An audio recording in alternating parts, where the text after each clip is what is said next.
Alright, so the last video of this video series is going to be about the recurrence relation. And the recurrence relation is when a term is dependent upon the previous term. So you can think of it as like a function of the previous term, as shown here. So an example of a recurrence relation is, for example, if I had maybe un plus 1 is equal to 2un plus 1. As you can see, the n plus first term is dependent upon the nth term or the previous term. And so if I said, let's start off with u1 is 1, then u2 will be equal to 2u1 plus 1, which is 2 times 1 plus 1, which is 3. u3 would be 2 times u2, the previous term, plus 1, which means it's 2, 3 plus 1, which is 7. So as you can see, the recurrence relation, the terms, they depend upon the previous term. So without the previous term, then you can't actually work out the term you're trying to find. So this is what a recurrence relation is. Apart from this, there's not much to it, other than the fact that there are stuff like increasing functions and decreasing functions. So for example, this is known as an increasing function because as we are finding the next terms, the terms are getting larger in value. Sometimes the terms might get smaller in value, then it's known as a decreasing function. So such as a series like where we have 5, 4, 3, 2, 1, a simple one like this. This is known as a decreasing function. And then we also have something called a periodic function. So for example, if I gave you 5, 2, 5, 2, 5, 2, then this is known as a periodic function because it's repeating itself, right? It's periodically repeating. It's 5, 2, 5, 2, 5, 2. And it says it has a period of 2. Which means that it's repeating every second, or every 2 terms are being repeated over and over and over again. So those are the 3 types of functions that could occur. But apart from that, just make the recurrence relation, they'll give you the recurrence relation and then ask you to find certain terms, or they might ask you to find certain values within that recurrence relation equation. All right, so let's take a look at this question here. So a sequence a1, a2, a3 is defined by a1 being k, ak plus 1 is 4, an minus 7. Write down an expression for a2 in terms of k. So the recurrence relation is they said it's a in this case, so an plus 1 is equal to 4an minus 7. So with this one, we can work out the recurrence relation. So the first term, a1, is k. So therefore, a2 will be equal to 4a1 minus 7, which is 4a1 is k minus 7. So that's the second term in this series.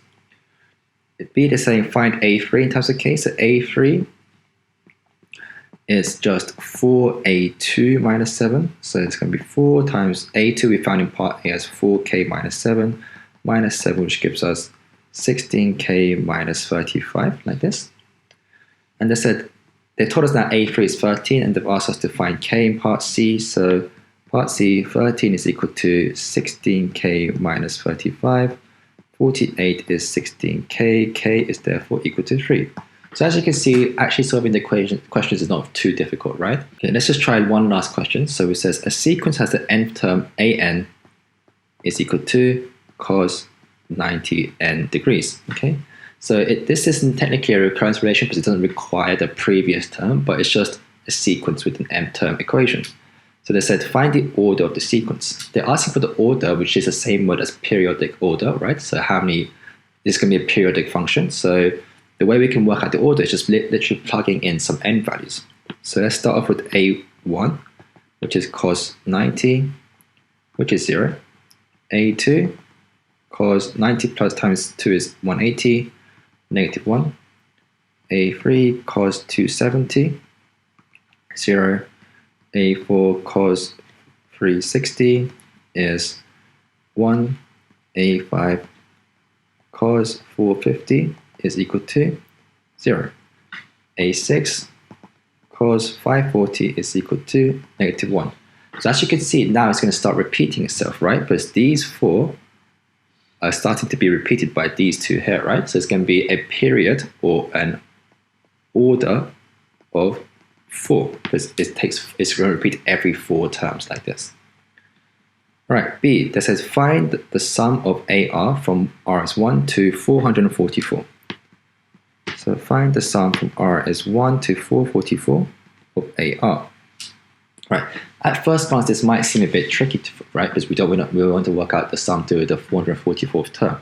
But luckily, we know it's a periodic function, meaning it's repeating itself every 4 terms. So we just have to work out in 444 terms, how many periods do we have? Well, if the order is 4, then what we need to do is just 444 divided by 4, meaning there's going to be 111 lots of these periods, or these groups together. So what we need to do is just find the sum of one of them and then multiply by 111 times, right? Because there's 111 of those.